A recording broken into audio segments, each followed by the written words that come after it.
What's going on, it's the RapNerd, and I just got back from seeing Sisu Road to Revenge, and this is a direct sequel to 2022's Sisu, and this movie picks up right where that one left off.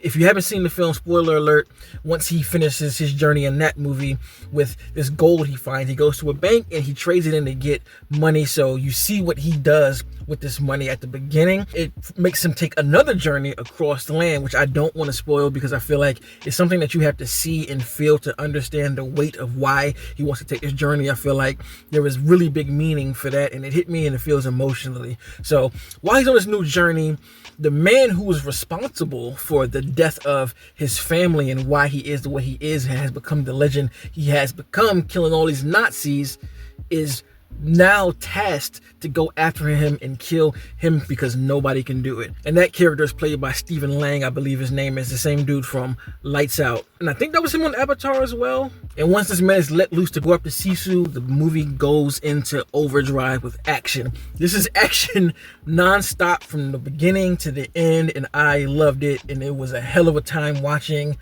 this franchise. I guess you could call it a franchise since it's two movies, but they have uniquely created something special. Now, I don't know if they're going to continue making these movies. They could in a bunch of different ways, but I don't know what the director and writer was going for here. But Atami is the main character. I think that's how you pronounce his name. It's funny because nobody actually says his name for real, if I remember correctly. I always thought his name was Sisu until I actually looked it up to see that that's not the case. And Sisu is a word for, I believe, strengthen and endurance or something like that. I forgot the word, but if you look it up, that's why the movie is called that, because it represents what Atami is. But he's the man that won't die. He's the legend that nobody can get to, as I mentioned. And what they've done with his character is managed to make some really creative kills, and it's almost like watching a slasher movie, right? So like when you see Michael Myers, when you see Jason Voorhees, Freddy, Ghostface, Leatherface, you're always looking for like ways of how they're going to kill people because you know they're going to do it creatively, and that is stretched here. And granted, they kind of did it with John Wick. I don't think that we were mainly looking for creative kills. We were just seeing, you know, how many kills he can rack up in a movie and what kind of guns he can use. But Atami is one that you're like, all right, he's going to do some crazy shit to kill a lot of people. And this movie expounds upon that in so many fun ways, where it'll present a situation and you'll see little tidbits of what he could do, and you're kind of like, is he really gonna do that? And it's like, oh shit, he really did it, and it catches you off guard. Some of it you can see in the trailer, like one where he somehow creates a ramp to jump in front of a plane and cause it to crash. That's like the tip of the iceberg of what goes on in this movie, and they keep every kill creative. You're just looking forward to what he's gonna do next, and they don't disappoint at all. I mean, this guy is literally like Batman in some cases, and they do things that are funny because everybody knows about him. So when people see him, it's kind of like this thing of like, oh shit, there he is, the same way they would do Batman in Gotham. And again, while it is heroic bloodshed and people are getting murked left and right by Atami, they keep it interesting. I gotta keep saying that. There are just some really fun scenes. One of my favorites is when he is on a train trying to go from bus to bus, and they just do something really cool with that scene in a lot of different ways, and then shit just goes haywire, and that's all I'm gonna say. And the movie is shot beautifully. There are a ton of whys to really put you in the setting of what's going on. And I haven't seen the first one since it released, so I'm not sure if that type of shooting was in the first one, but I know here it stuck out to me a lot. Literal frames looking like whole paintings, being able to capture so much. And I honestly think I may like this one more than the first one. I think that this one resonated a lot more for me because of the way it ended. I also think Stephen Lang does a good job of being the main protagonist here, because you actually can feel that this guy is somebody that could really hold his own against Atami, and you believe that he was the one to lead a lot of the Nazis in the battle and do all of this ruthless killing, because he's ruthless himself in a number of ways. So I think he performed it well, but he was a perfect choice for this. Like, you totally buy him being a general. So overall, I really love this movie. I hope we get a steelbook like the first one, which I have to double back and get. I'm so mad at myself that I did not buy the Sisu steelbook when it was in stores, because I looked right at it, but I was like, I'm gonna be cheap and just get the Blu-ray.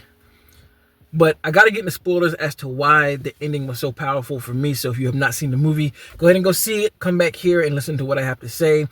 And like I said, it's worth watching, especially being an action film junkie like I am. So spoilers coming now. You have been warned.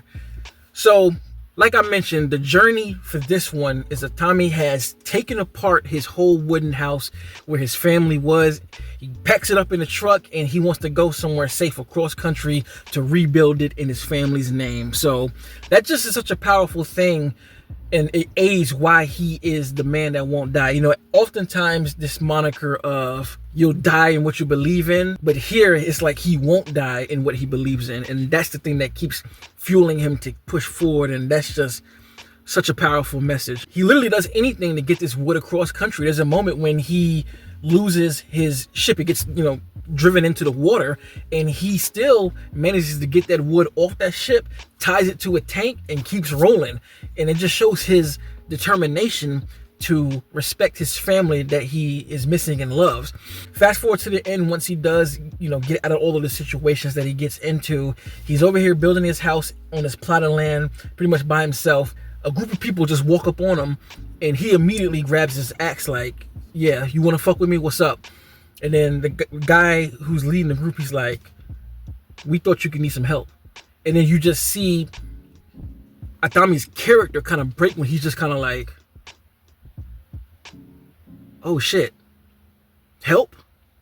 Kindness? Again, the actor who's playing him doesn't do any talking at all. Everything is emotionally in his face, and he may make some grunts.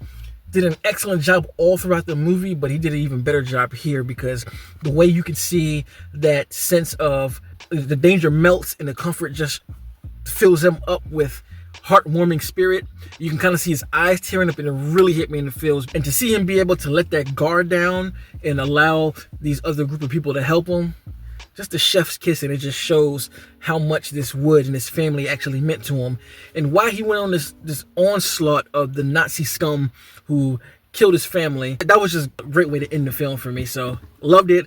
Definitely can't wait to watch it again, and one of my favorite movies of the year. So let me know in the comments if you've seen Sisu Road to Revenge and what you think about it, and which one do you prefer, 1 or 2? Right now it's 2 because it's fresh in my mind, but I do want to go back and watch the first one probably tonight or tomorrow just to be able to have a better comparison. So if you like this kind of content, make sure to like and subscribe, and if you already are subscribed, thank you, and until next time, peace. RapNerd Productions, no capping, that's word to mommy. Instead of banking on it, now rapping is just a hobby.